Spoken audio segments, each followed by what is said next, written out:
My name's Alaric Gwynn. I'm referred to as Coach Gwynn here in my 5th year being the assistant coach for the cross country and track and field program. I am a openly gay coach in the NCAA. I'm just happy to be here.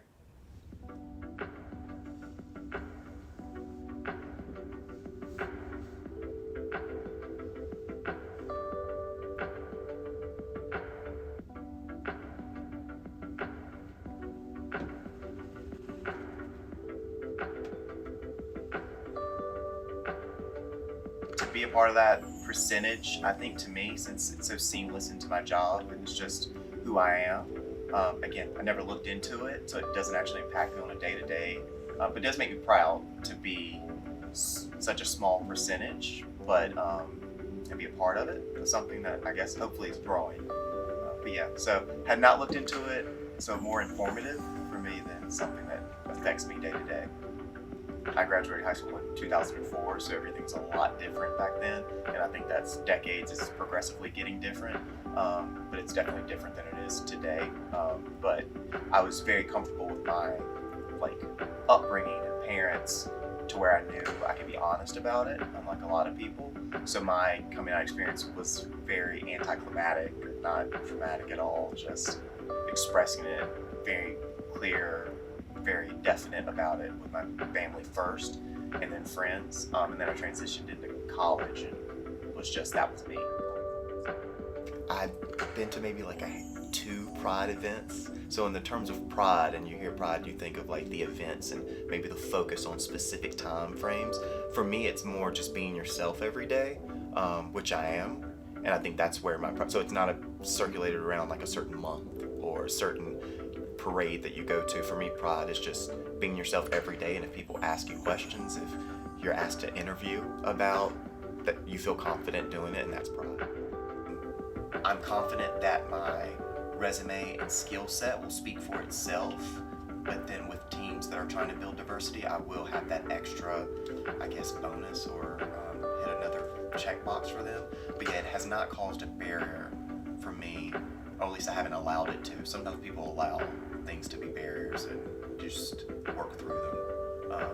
But yeah, they have not. And so, luckily, because that would definitely deter someone from doing something they love if there's barriers constantly. And that's happened in the past, but I think hopefully universities are moving towards it, or they're smarter about the legalities that go with it. And then Elon in general is very good about it. We just hired a new athletic director. I think that's promoting it even more in terms of diversity. I know people personally in our HR and Title IX department that are very passionate about it. So at Elon, I feel really safe. Who's to say that my next program I go to may not be as progressive as Elon is? I think I've been negatively affected professional life, coaching, more based on race than sexuality. So to answer your question, in terms of sexuality, not as much. Hasn't been a barrier. It hasn't been negative stereotype, but race throughout my work history before becoming a coach and even during coaching, that's been actually more of a negative stereotype, especially being a black distance coach.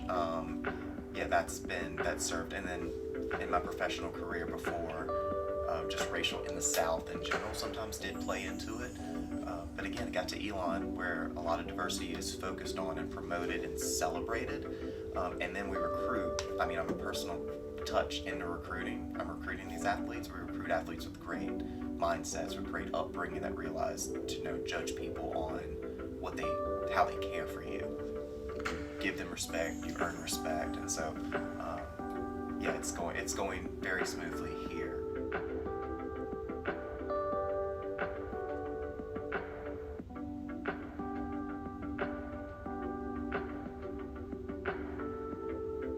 Not lost conference since I started here, so that's been a highlight. So yeah, this is our 9th ring. They go like small in size, huge in size. Some of them I'll never bring out of my apartment because they're too big. But yeah, it meant a lot in terms of consistency. So our culture's changed on our women's side. Our guys' culture is where we want it to be, where we're moving toward that, and it's just great to be reinforced. I may be the first gay coach that's coached an athlete, and they're first experience with it. I may be the first male for some of our athletes, first black person that's been a direct coach to them. So all those things are things that I'm having a daily impact, and hopefully if my performance continues to be, at a level where they're like respecting it, that'll just bleed into it, where they realize that it's so much more than just sexuality, race, and then they realize that it's the person. So I'm super caring, attention to detail type of person, so hopefully they respect that. But if I can affect like each athlete individually with seeing that they can accept correction, accept direction, accept coaching from someone who is different and checks those boxes of being gay, being black, being male, then I think that's going to make a big impact for them, for their life, and then obviously that's what I'm here to do. So that it's not a cookie cutter world, so their coaching shouldn't be that way either.